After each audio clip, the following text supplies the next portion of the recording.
Inside New Orleans Sports with Eric Asher is underwritten by... At Villeries Florist, we deliver the magic of flowers 7 days a week to the North Shore and South Shore in the New Orleans area. Whether it's for birthday parties, baby celebrations, Villeries provides colorful floral displays for all. With a store full of fresh-cut flowers, exotic tropical flowers, orchids, roses, and even fruit baskets, our goal is to make your vision a reality. Villeries Florist, proudly serving Louisiana since 1969. Dave Miette Insurance Agency. Auto, home, flood, business, 504-556-0809. Dave Miette, INSagency.com. For over 48 years, Southern Tires and Auto Repair has provided services across the New Orleans metro area. Southern Tires offers a range of tires for all vehicles and ATVs. We also have a full suite of auto repair options, including brake repair, rim repair, custom exhaust, steering and suspension, tire siping, and so much more. Southern Tires and Auto Repair, 2550 Hickory Avenue in Metairie. C&C Drugs is a family-owned pharmacy that's been serving Southeast Louisiana for over 50 years. Whether you need help taking care of an elderly family member, a growing child, or even a pet, C&C provides patient-centered care for your entire family. C&C Drugs, large enough to serve you, small enough to know you. Locations in Mandeville and Araby.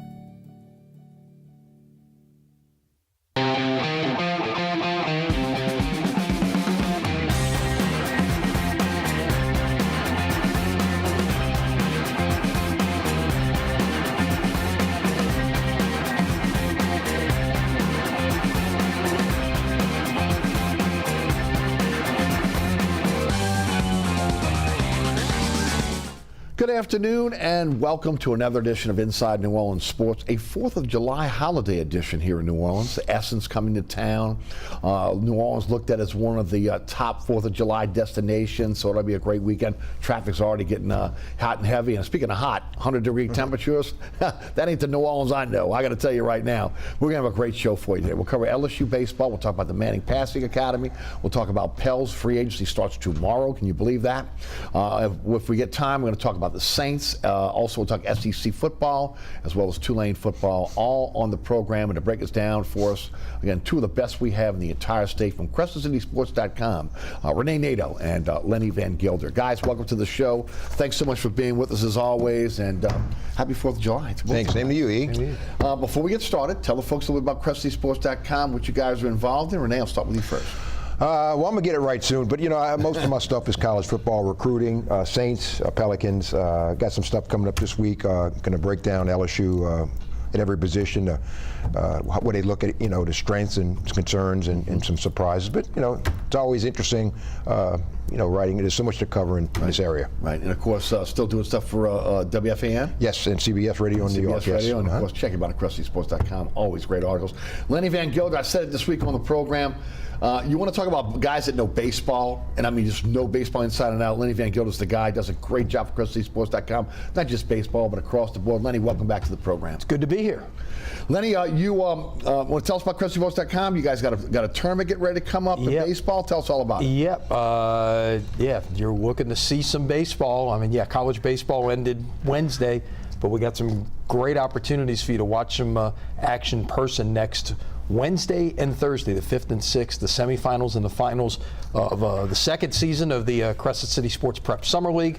Going to be some good baseball. Wednesday night, the 5th at Kirsch Rooney for the semifinals. Thursday night, the 6th at John Ryan Stadium at Jesuit Baseball Stadium, right off of the Earhart Expressway as you cross into Metairie. Yep. So if you haven't been out to see some good high school summer baseball, this is a great time to do it. It's a great chance to kind of preview what's coming next year. Right. Also, for folks that have not been to CrescentCitySports.com in a while, video.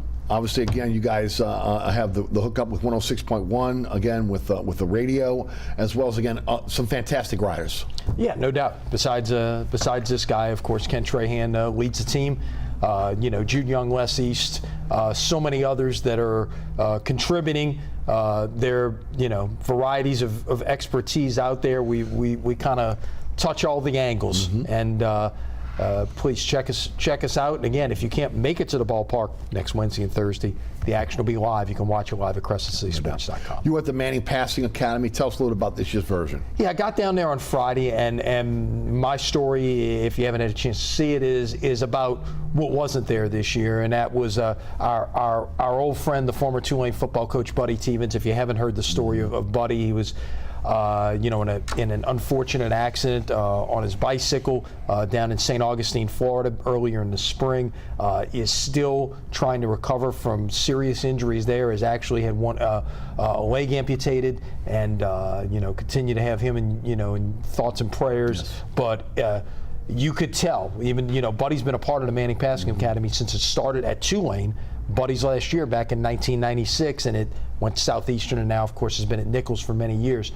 But, Buddy's a big part of that. Yeah, the Manning name is on it, but Buddy is the guy behind the scenes that really kind of manages the program, if you will, and he was missed this year, and you could feel, even though he wasn't there physically, you could feel the impact. I did not know that. Did not know that he was coordinating things behind the scenes. That's great information. Stayed with it. Him and Jeff Hawkins, who was on Buddy's staff. They have stayed with it. They were with it the first year, and those two guys have stayed with it for now 27 years, being a part of it. Amazing.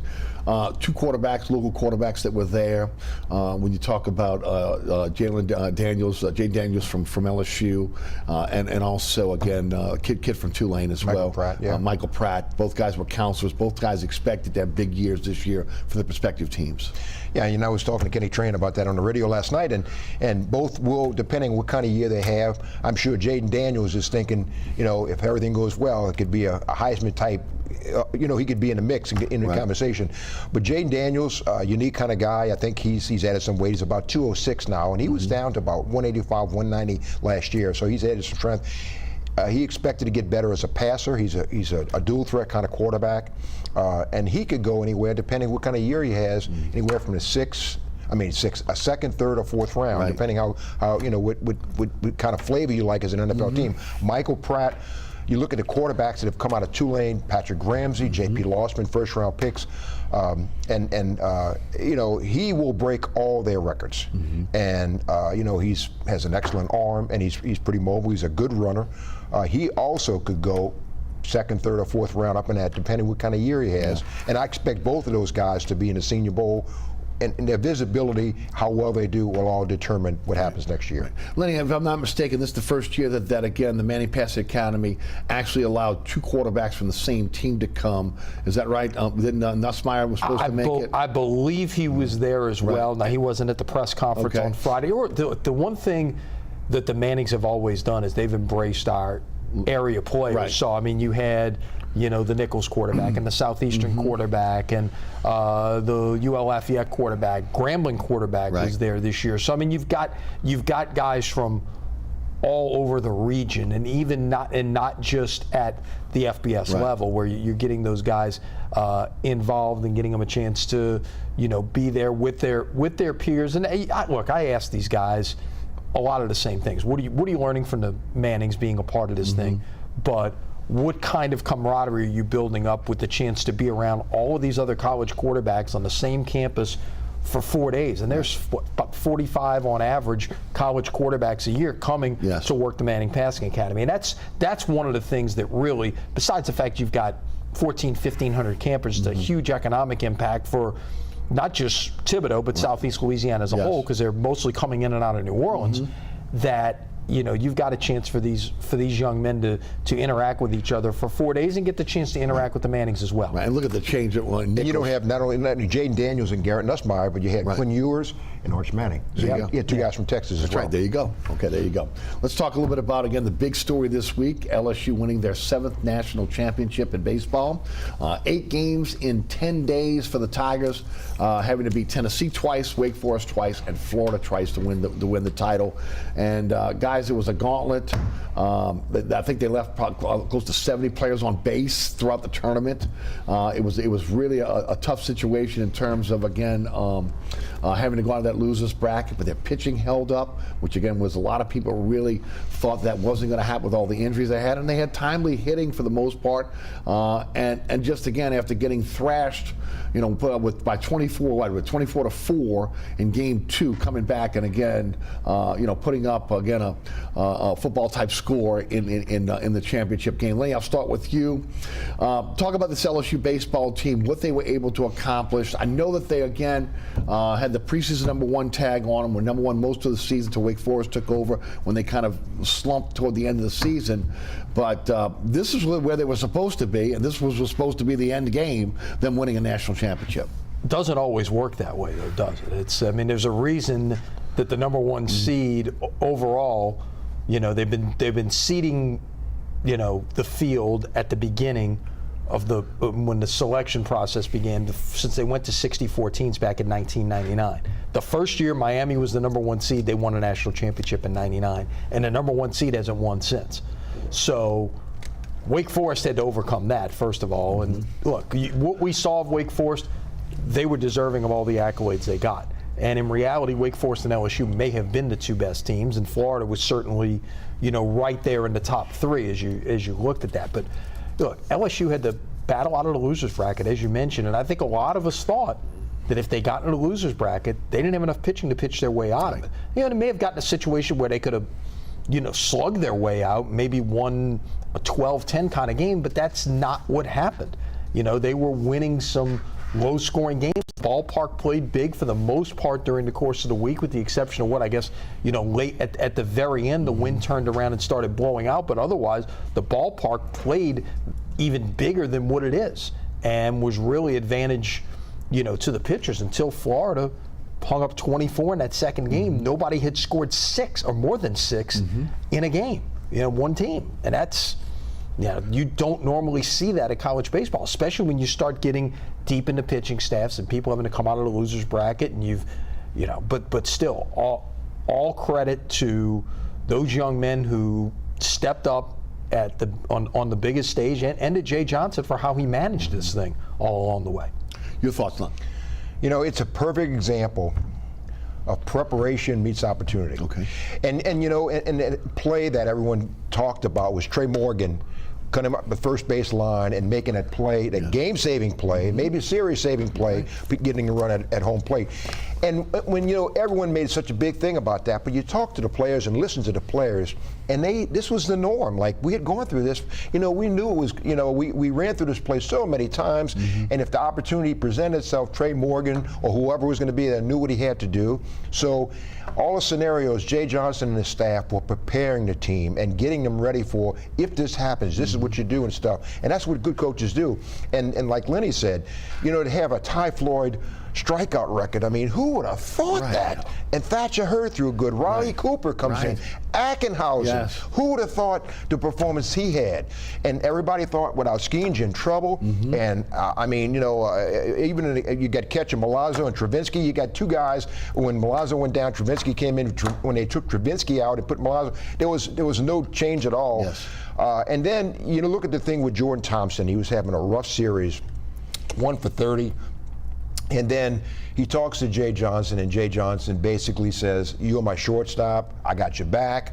And he runs back to the beehive. Right. Word gets back to the team, and they knew, we're all in this together. And that kind of tells you that's the way this team. That was the personality of this team. They were all in it together. Jay Johnson was not above anybody else. He was in the same room with you guys, and we can count on this kind of guy. And to hear the players, Cade Beloso and Dylan Cruz, and I'll talk glowingly of Jay Johnson, what kind of coach he is, what he is with the team and everything else.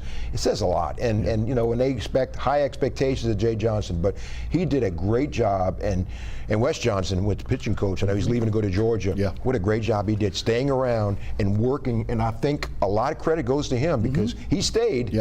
And I'm sure his hand had a lot to do with that pitching staff to success they had to win that World Series. Piggyback on that, Wes Johnson, because Skeens comes over from Air Force. He puts 5 more miles on his fastball. You saw Ack. You saw Cooper. You saw Hurd again.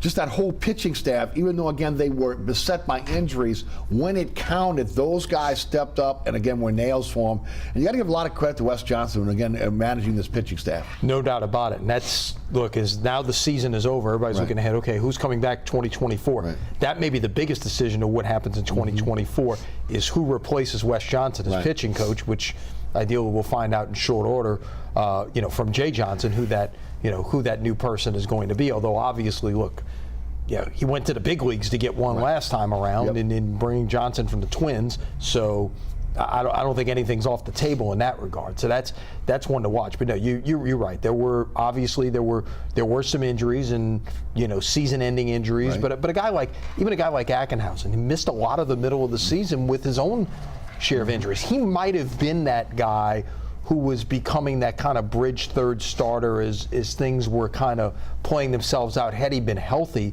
in the mid part of the season, he might have been the guy that kind of set up that way. And he had a big outing. Yeah, LSU went 1-2 in the SEC tournament, okay? And everybody's like, oh, geez, this is just a continuation, what's going to happen here?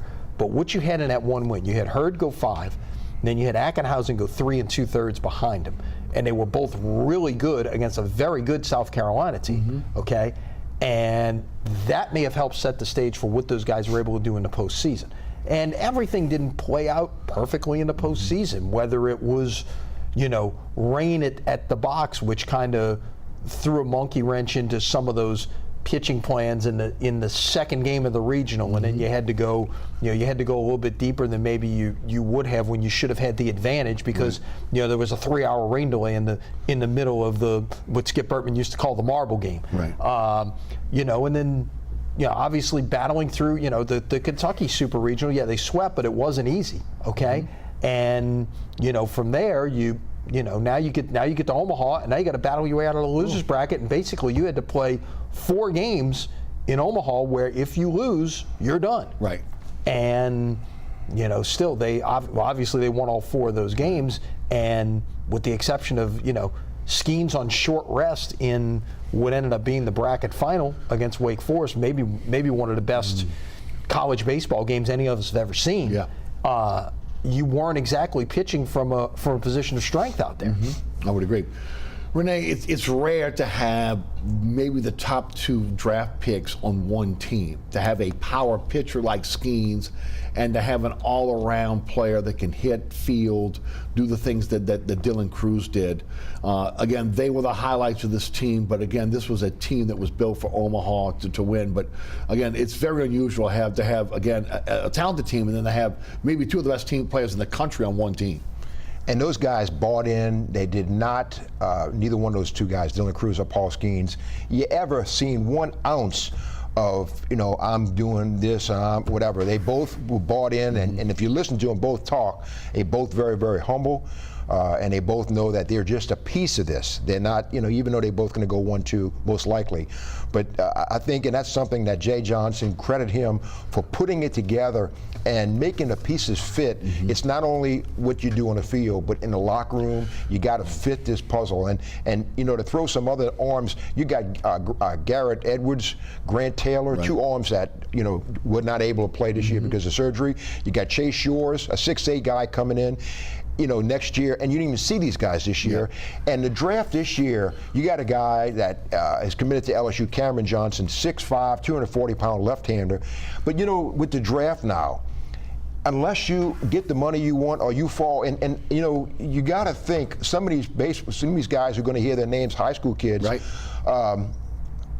Am I going to make enough money to offset what I can do at LSU, the experience I have, maybe improve as a player?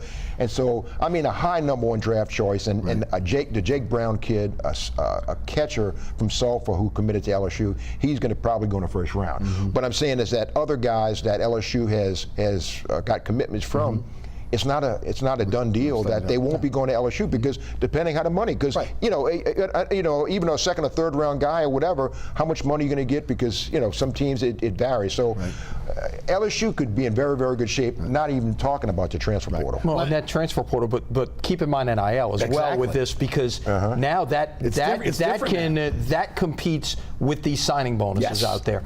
And the other thing, don't forget this. Obviously, they've been doing the right things around there for a while. To be able to get, to get the guys you're getting on campus and battle the draft, up until now. Cruz was going to be a first-round pick. Yeah. Okay, and basically before the draft, he said, "Hey guys, don't pick me. I'm going to LSU." Now that was COVID year, and it was a little, everything was a little crazy at that point. It felt like I want the college experience, and I think you're going to see more and more of that. Not just at LSU, but the college game as a whole. Yeah, I agree. College baseball is getting better and better and better and better and better. More people out there have the facilities or putting the resources behind it. You look at a place like Wake Forest, okay? And, Tom Walter, the former UNO coach, has done a great job over there.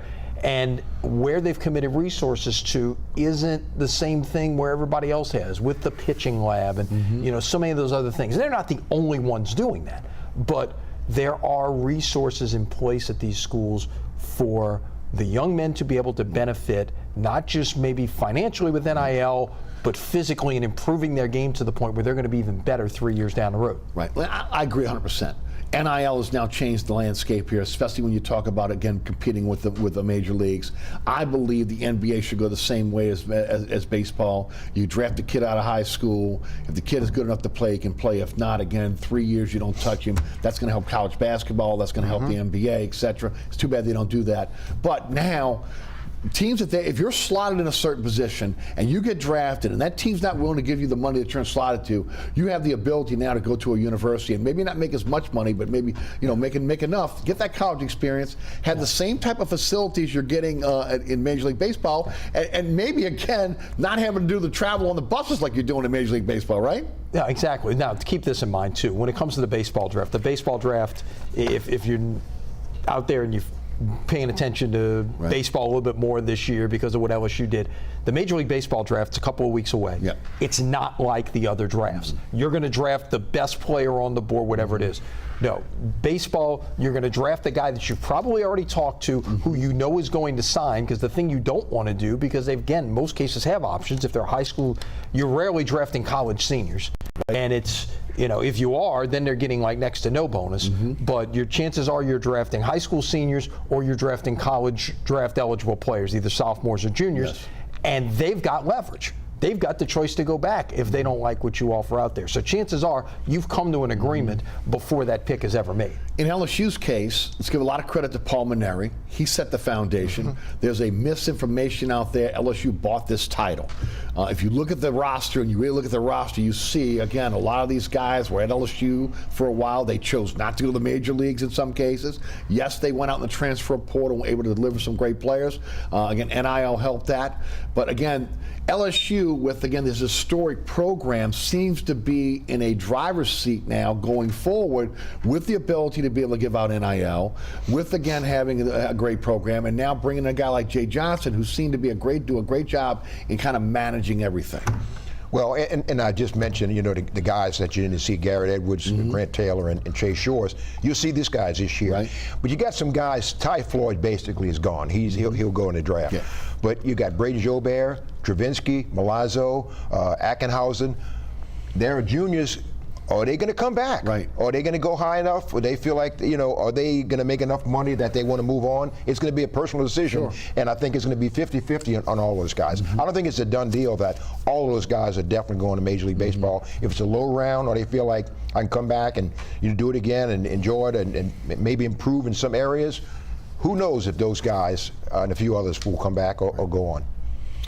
Great points. And that's the thing with juniors. And again, this Major League Baseball's changed a lot, okay? They've got fewer opportunities in the minor leagues. They've, reduced to 4 affiliated, full season minor league teams now. They've gone to a 20-round draft. So there's not a lot of, not as many opportunities out there for guys to get drafted. And Now, are they leaning more towards colleges than high schools as a result of that? Yeah, because the college system now is enabling guys to become more and more ready to move on to professional baseball than maybe on the high school level. I would agree. Great baseball being played here in Louisiana, again, midweek, which again makes teams like Tulane, LSU, etc. battle tested. And then you look at the SEC.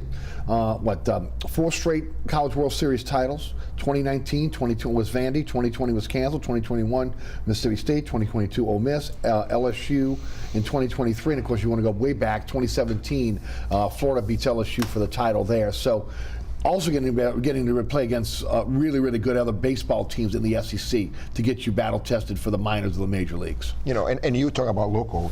I think Jay Ullman is at Tulane has turned the corner. I think he's going to do a good job. Blake Dean, you know, at UNO, you got some really good coaches here, and you got some players to choose from. I think baseball down this area is good. You know, and you're going to win with kids from this area. I mentioned Maneri. I mentioned the fact that, again, Jay Johnson really has kind of pulled this thing together. A lot of pressure at LSU right now. You got Mulkey winning a national championship. Now you got Jay Johnson winning a national championship. What Kelly was able to do in year one over at LSU with the football team. Basketball, men's basketball right now, again, kind of down. But you look at the women's gymnastic team, they made it to the final match. I mean, across the board, LSU was like 9th in the overall, you know, teams, best teams in terms of college athletics. Give me the future for LSU athletics under Scott Woodward, who has done a great job in hiring coaches.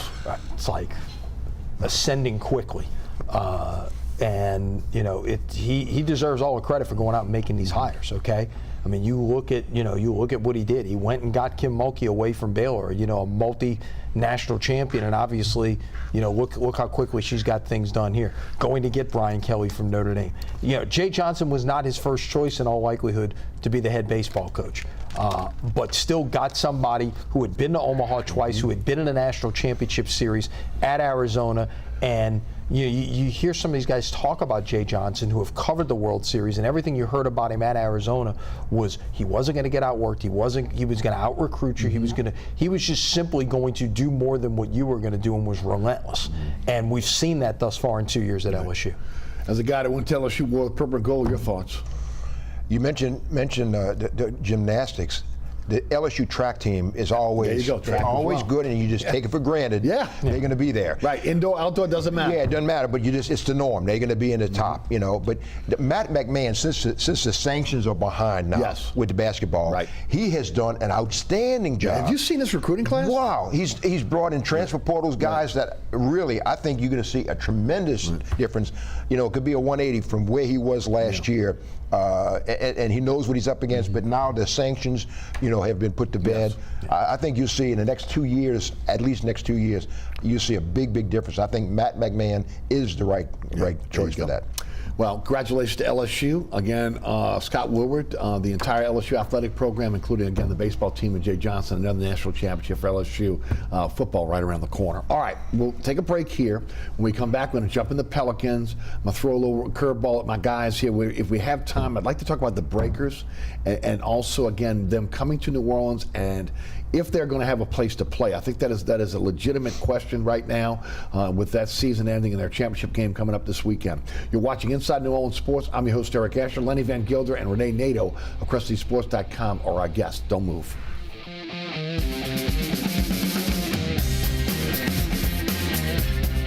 Burkhart's Air Conditioning, Heating, and Refrigeration has been family-owned and operated since 1989. Burkhart has energy-efficient solutions and offers brands such as Mitsubishi ductless AC units and Amana, the only manufacturer with a lifetime unit replacement warranty. Burkhart's offers maintenance bundle packages that include servicing your AC, generator, and tankless water heater. For more information on the services Burkhart's provides, visit acpromise.com. Burkhart's Air Conditioning, Heating, and Refrigeration, providing comfort for life.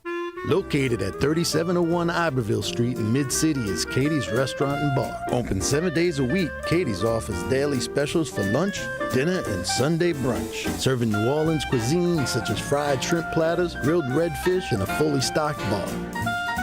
And don't forget about our expanded event seating and local entertainment. Featured on the Best of Food Network's Diners, Drive-Ins, and Dives, Katie's Restaurant and Bar.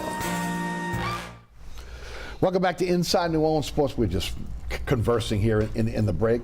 Lenny Vangilder and Rene Nadeau are our guests. Let's go to Pelicans. Big week. I mean, with everything, this is what's been great about Louisiana. When you get engulfed in college baseball, you maybe forget that the NBA free agency starts tomorrow. That's right. Normally July 1st. It'll be June the 30th. Starts at 5 p.m. New Orleans time. It is a legal tampering period where all teams can converse with agents, set up the parameters of a deal. Deals cannot be signed until July the 6th at 11:01 p.m. New Orleans time.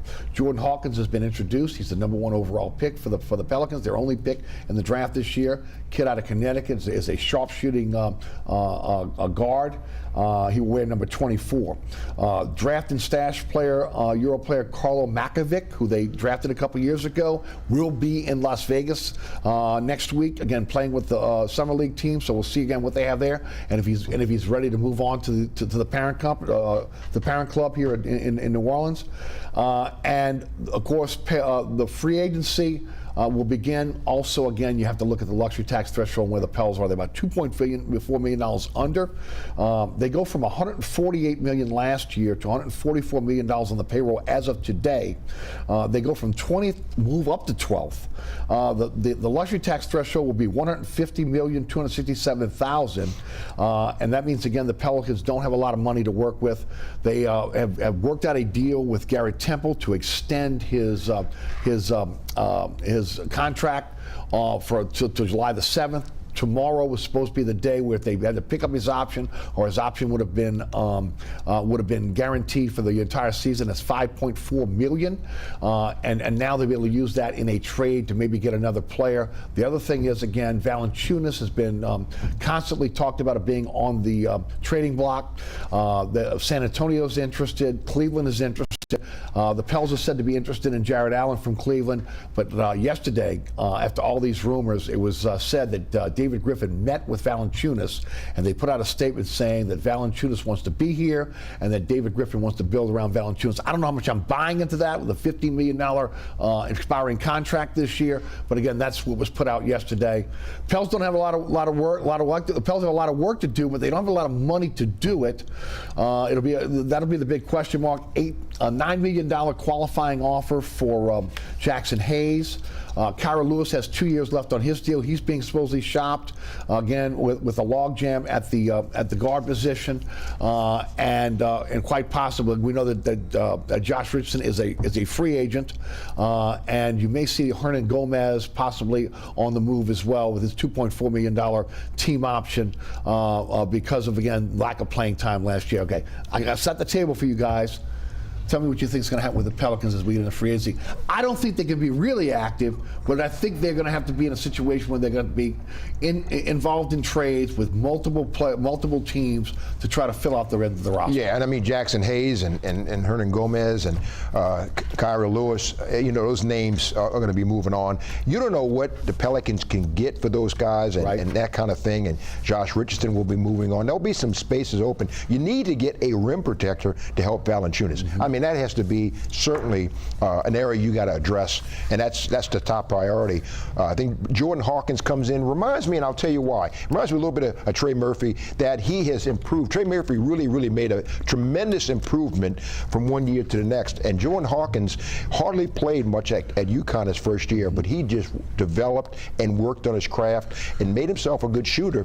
And he can get a little bit better, but it shows that he's willing to put a work in. He knows, what he needs to do, and he's a kind of a blue collar kind of guy, right. And he's got a lot of talent, a lot of capabilities. He can fit what the Pelicans need as another outside shooter. C.J. McCollum was doing good, but you got to bring in a guy like that with Trey Murphy, and I think Hawkins will be a great piece of moving forward for the Pelicans. The thing about the draft pick there. The word I kept hearing, safe. Right. And I think that's the right adjective to use. You're not bringing in somebody who's got a bunch of flaws or concerns about his game and things like that. May not have the greatest upside of some guys that maybe went below him, but He did win a national championship last year, so he's a winner. Yep. Okay, like his ability to to shoot the three ball, and that, you can never have enough of those, as we're figuring out in today's NBA, at least. Okay, and in terms of guys you're talking about moving on, that's what, 10th, 11th, 12th guys on the roster right now. Yeah, you do have to be able to fill out a 15-man roster and all of this, but you're gonna have to get creative with some of these moves. I just don't see where there is any real room to do anything in free agency. Could it be a sign and trade with somebody? Whatever it is that you got to find a way to do, you got to find a way to be creative. But even when you had space, right? When's the last time you really made a big signing of any kind, a free agent signing of any kind that you didn't have to go make some kind of deal for, a sign and trade or whatever the case may be to make it happen? Let me just throw this into about Jordan Hawkins. Sounds like small potatoes, but I think the fans will appreciate this. Jordan Hawkins had a stomach virus in the national championship game, went out, scored 16 points. Right. You say, was it? Hey, guys have missed games for smaller reasons, especially around here. Right. So you get a guy who lays it on the line, stomach virus, fights it off, goes out in the national championship, scores 16 points. That kind of catches my attention a little bit. And also 21 years old. Yes. Okay. That's been the theme for this team lately. Not trying to get the guys that are coming out of college with 1 year. Trying to get guys that are upperclassmen. A guy that got better every single year at Connecticut as well. And of course, as you mentioned, he's a shooter. That's something, again, you need. And I'm hoping his learning curve, in other words, to feel more comfortable with the NBA, is a little quicker than Trey Murphy's was. Murphy really had to get acclimated to the NBA game and also the confidence up, right? I really think he's going to have a breakout year this year for the Pels, just based off, again, he's spectacular. He's a guy that he can handle, he can shoot, he can go to the rim. Murphy could be a next great star if he continues to ascend. I think they have the same type of vision for Hawkins as well. But you guys made a point. You have three guys making over $33 million a year, 33 or more a year. It is difficult to add players in today's NBA, especially for a small market team that does not want to go over the luxury tax threshold, and that's going to be the rub here. How are you able to move the pieces on your team that you don't feel like fit anymore?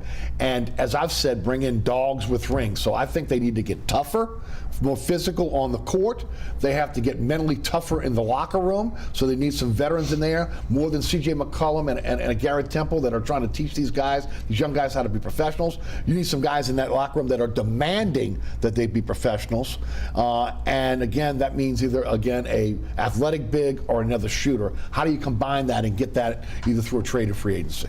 Well, if you could find a way to get Allen is the one guy who jumps off the table to me. If you could find a way to get him from Cleveland, and whether it involves Valanciunas or somebody else, that's the guy who's sitting out there who could be a rim protector that you really haven't had.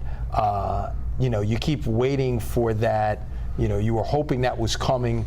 That Jackson Hayes could be that guy, and just it hasn't developed into that. Okay, and not there's anything wrong there, but he just hasn't developed as quickly as others. And here's a guy who's now he's 4 years in, and it's not happened yet. So that would be intriguing. But you look, as we saw with the trade deadline move that brought Richardson in here, and they were able to get Devontae Graham's contract off the books, right? Right. You still had 2+ years at that point. What did they have to do? They had to move 4 second-round picks with it to San Antonio to help them get that. You're going to have to get creative in how you make some of these moves, include some picks in there. Remember when you made a lot of these moves back when, and move the Drew Holidays of the, and some of the other guys that you moved back when, you did stockpile some picks. 9 first-round picks. Over the next 5 years. 9. So you've got some. It'd be great to hang on to them. You never know, but you've got some. If you need to move a one, ideally you don't want to have to. If you got some twos in there that you can move, and you've seen a lot more of that happen. Okay. You look at all the craziness that just happened in Washington with all the moves they made. Right. All of that, they got 1 first-round pick and all. So it's people are making moves without necessarily having to move first-round picks in there. And I'll tell you something, I may be in a minority. I know he's long in the tooth, I think 38 years old. But a little part of me was kind of hoping if they could figure a way to get Chris Paul in here. I was hoping the same thing. That would mean he would mean so much to the franchise as an elder statesman and a guy that everybody would look up to. And you're saying, well, he costs this much. Believe me, what he would bring to the table, you can't quantify. He is the type of player they need in that locker room. There's no doubt about it. I agree. Now, there's some good news. Been reports that Zion has been working out in New Orleans. He's been here for the last few weeks, despite all the off-the-court stuff that's been going on, everything else that's been surrounding him in his personal life, etc.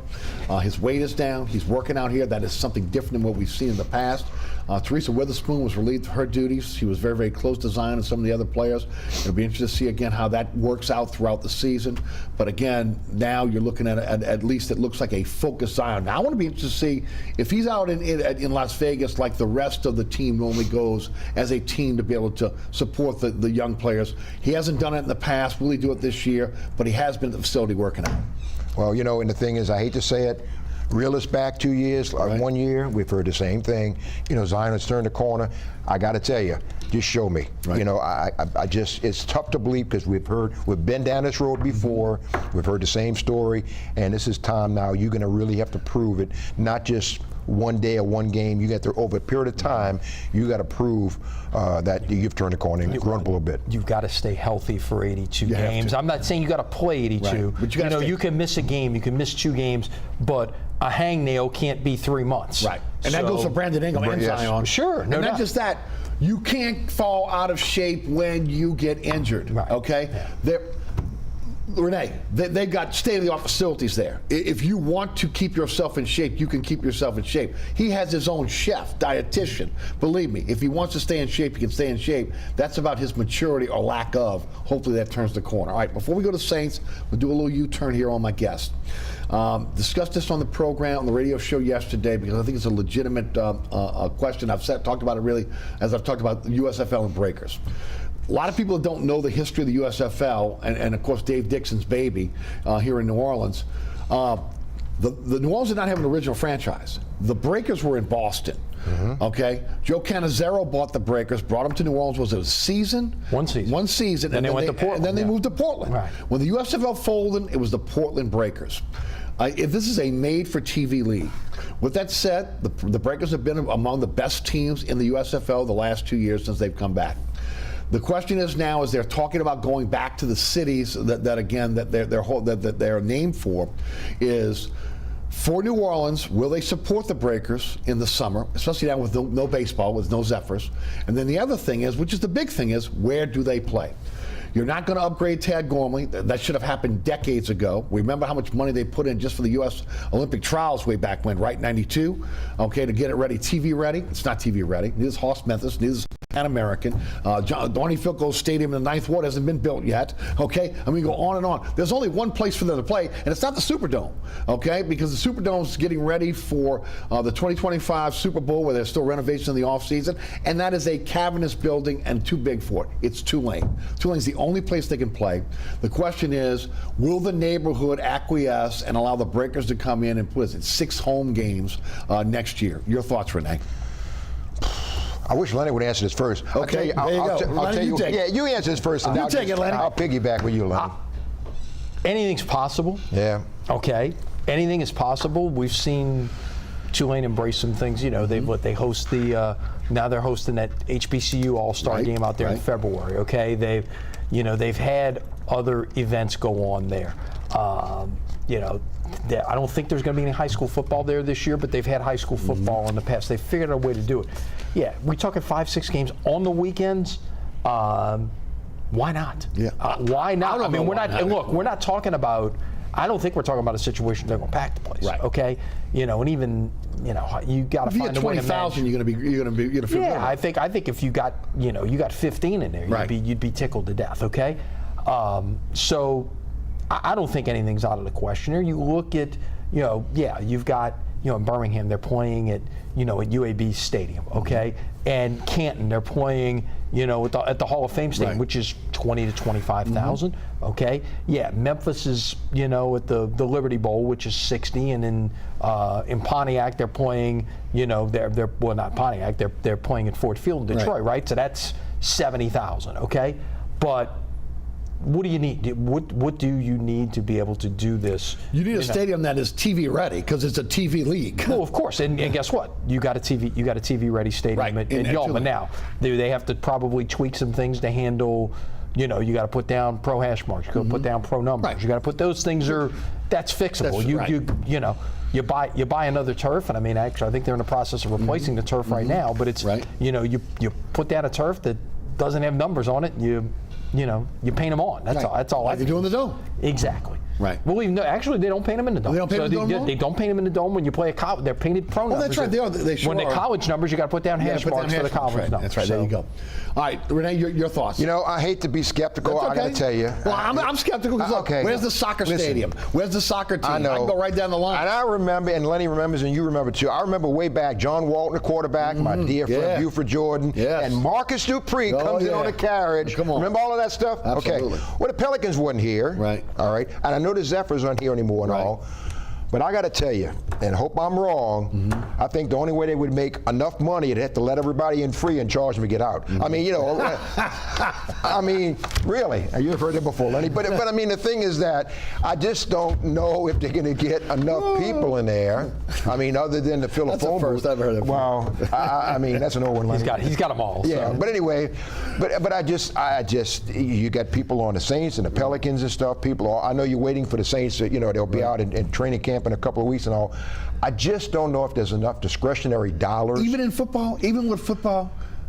How many are you going to put 3,000 or 4,000 people? Well, I'm with you. That's what I'm saying. But remember, it's a made-for-TV league. Okay, I mean the networks are the ones that are putting up the money. How much attendance do you need? See, my thing is, I know what it took to build that stadium with the neighborhood. I know again the guidelines that were put down by the city and the neighborhood on what they can do there, and it's been hard to again get them to agree to allow to have more events there, right? In other words, we're not seeing any rock concerts like we used to see back at Tulane Stadium anymore, right? You're not seeing that. So is the neighborhood willing? And if they're willing, are there enough? Look, there was when you look across the board at the TV ratings, New Orleans is one of the top TV rated cities in terms of watching USFL football. So there's an audience, right? But the question is, like you said, how many people are going to sit at Tulane Stadium in the middle of the summer watching football? Yeah. And 15 to think that you're going to get 15 to 20,000, I am extremely skeptical. Right. That they could pull it off. March and April. Maybe you start getting into like you have a day like today outside, and all of a sudden say you're having to play a game at 3 in the afternoon and it's 100. Right. Not happening. Forget about it. People watch on TV. Not happening. They're not leaving, no doubt. All right, let's talk some Saints.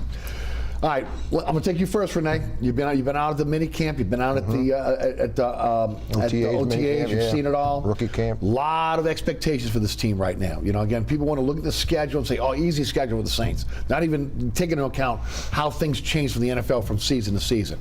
They want to look at the division. They want to say, "Oh, the division's weak. Saints got a shoe in to be able to be the division champion. They're going to win it all." A lot of that again is because of the feeling that they have a legitimate quarterback in Derek Carr.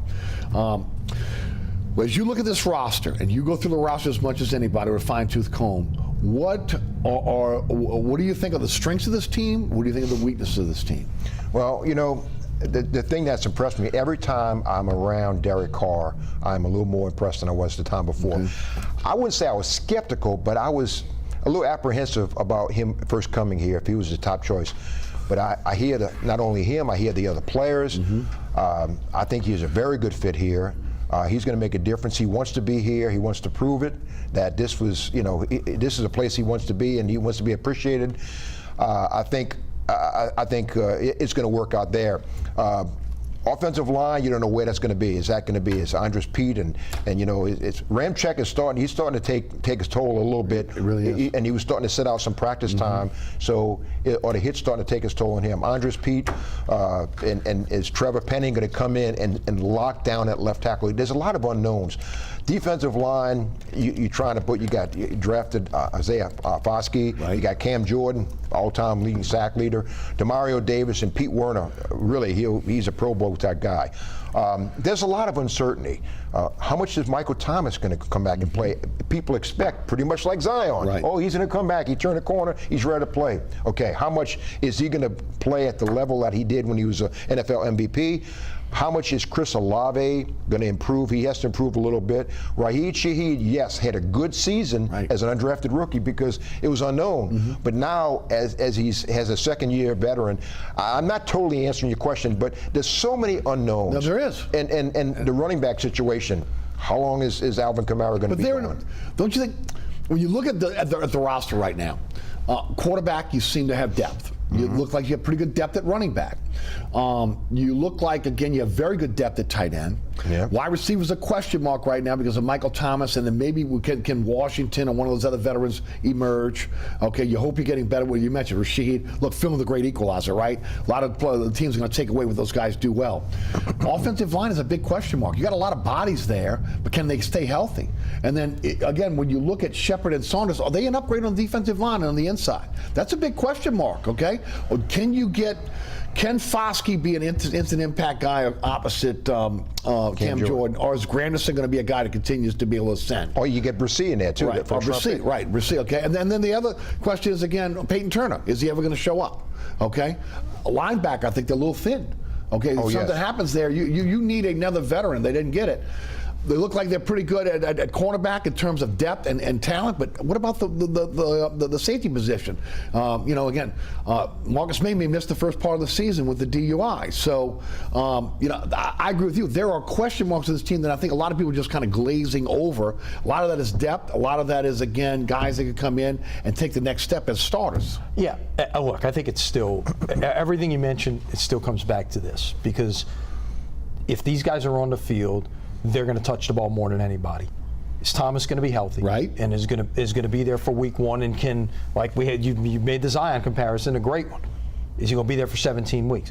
And then what's going to be the Kamara situation? Okay? Those are two guys that if they are on the field, they are the two guys that you want touching the ball the most. Right. And if you don't have them for any length of time, now we're having a whole, okay, this guy's got to step up and this guy's got to play more and this guy, we got to get, the rookie from TCU's got to get more involved now. So you've got all of these ifs that you got to start figuring out. Here's the other thing. I mean, are we ever going to hear anything about the Kamara situation? When is this finally going to come down? Or the court date is right as we start the training camp. Same thing for Marcus May. Right. So that'll be an interesting situation. But I think that they backstopped that. They got Williams. They went out and got Kendra Miller. Right.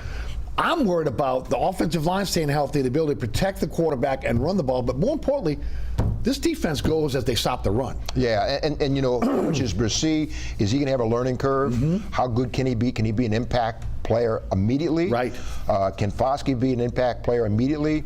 You don't know that. Paulson Adebo, Alontae Taylor are waging a fierce battle there at one cornerback. Marshawn Lattimore, he could be among the best. And now flipping over the offense.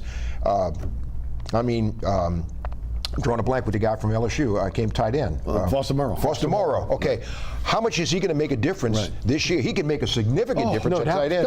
I agree. And a guy who's nobody's talking about, and I don't say he'd be an all-star, but a guy like Brian Edwards who came over from the Raiders. He's one of the question marks. Yes, and could he be good? Right. He can be. Right. Guy from South Carolina, and he's got some talent. If one of those Washington or Edwards step up as a receiver, they're in good shape at wide receiver. Yeah. But they need one of those guys, or both those guys, to step up. Because you're relying on a lot of young players to be able to take their next step, and a guy that's been out for what, 3 years? Yeah, and I tell you, I think Kendra Miller can be, once he's healthy, and he will be good. And Jamal Williams, I am very excited about his potential. Me too. I thought that was a steal. It really was. Yeah, I agree. Ceiling for this team. How far do you think they can go?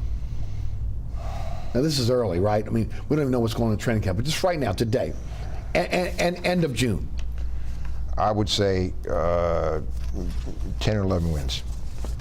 I think they're potentially the best team in the division, as you said, based on that, which means now you're hosting a playoff game, and you win that, you win a home game. Now you're in the final eight. Now you may be having to go somewhere in that round, but I think that's whatever that equates to. If it's 10-7, 11-6, perhaps, I don't know, but it's. In my mind, that's, if you look at big picture, I think it's a team that's playing on divisional week. Comes down to me, offensive, defensive lines. They played well. This team's a playoff team. They don't. They're not. All right, rapid fire for you guys. Got 3 minutes left. Tulane. Will they be able to piggyback on what they did last year? Will this be another successful season? Absolutely. It may not translate to the same number of wins because I mean, look, you got Ole Miss coming in. That's going to be very hard. Yeah, while some people did leave the league, okay, you still got to deal. You got South Alabama coming in, who might be the best team in the Sun Belt this year, okay? So that's your first 2 games right there. So you got a chance of potentially, you stub your toe, you got a chance of potentially starting 0-2. It doesn't hurt your conference race. You finish at home with UTSA, who won Conference USA last year. So you've got some, you got some strong tests, but you got them coming into your building. But for the first time in all of these last 50 years, when Tulane's coming off a good season, they've got the pieces in place to repeat what they did the year before, as opposed to the cupboard being bare, whether it was the coach or the key players. You take LSU for me. How good can they be? LSU, yes. Could they repeat? They go to Alabama. That's going to be a tough game. Ole Miss, it's going to be a tough game for them. Florida State, that will determine a whole lot because they are ranked very closely in the polls, and how LSU performs in that game could rocket them up the charts a lot. It could mean a lot to Jaden Daniels, his Heisman. So LSU, I could see them certainly being in the mix and close to in the SEC, challenging for that. And if I could add something to Tulane, watch a name. Ty J. Spears is gone. Shedra Lewis is a guy that came from Liberty, 1,400 yards, 15 touchdowns rushing, 5'8", 170, 4'4", 40. He'll be in the backfield. Shedra Lewis, he'll be good for Tulane. Okay. And you think Tulane will have a good season? Oh, absolutely. Absolutely. LSU, got a minute. I think 10-11 wins once again, certainly a possibility there. But just like with Tulane, the start's the key. Okay, that can steer things a lot of different directions. Tell us about CrescentCitySports.com, what you guys got coming up, all the great riders. Yeah, just again, check us out. A lot of great content there. Always updating. Coming up next week, Wednesday and Thursday, July 5th and 6th. Get out to the ballpark if you can. If not, watch it on CrescentCitySports.com. It's the semifinals and finals of the Crescent City Sports Prep Summer League. Rene, tell us about your great articles, what you got in mind coming up for. Got the biggest lines in college football. We had that article once a year. I do it. Who's the biggest players, the biggest lines, and again, I'll do analysis, strengths, and everything on LSU. Most read story on the site every year is that biggest lines. There's no doubt. No doubt. They come from all over the country to check that one out. Check that, and not just that. What he does in terms of Louisiana players in the NFL. I mean, I'll tell you, encyclopedia of knowledge. The guys at CrescentCitySports.com are the best, bar none. Gentlemen, thanks so much for being with us. Thank you. Happy 4th of July to you and your family. Thank you. Appreciate your time today. Lenny Vangilder of CrescentCitySports.com, Rene Nadeau of CrescentCitySports.com, WFAN, and so much more. All right. Thanks so much for tuning in. Really appreciate you guys checking us out on this 4th of July holiday. I want to remind everybody, so many ways to catch our program now. There's a QR code on your screen. Take that smartphone, click on it. It'll either take you to my website, ericasher.com, or it'll take you to the YouTube page for WLAE-TV, where you catch all the episodes of Inside New Orleans Sports. Again, remember, check your listings for your favorite time slot. Set your DVR so you'll never miss any episode of Inside New Orleans Sports. Catch me on the radio, 106.1 FM, Nash Icon. That is 4 to 6 weekdays. You can listen live at ericasher.com. Also, again, iHeartRadio app, TuneIn Radio app, our digital platforms. Our podcast is on the Apple, Anchor, Spotify apps, but on all major podcasting platforms. Search Inside New Orleans Show with Eric Asher, and you'll find that. Special thanks to our underwriters who make this show possible, each and every one of those underwriters. We appreciate them. Please continue your support of those underwriters. So again, our program will continue. And then, of course, special thanks to our crew here at WLAE-TV. Ron Yeager, Jim Dotson, Logan Graffia, also Jonathan Whitehead, Danielle Wick, Alex Chacon, and our director, William Hill. I'm Eric Asher, for Lenny Vangilder, for Rene Nadeau. Thanks so much for tuning in. We'll see you next week for another edition of Inside New Orleans Sports. Have a great 4th.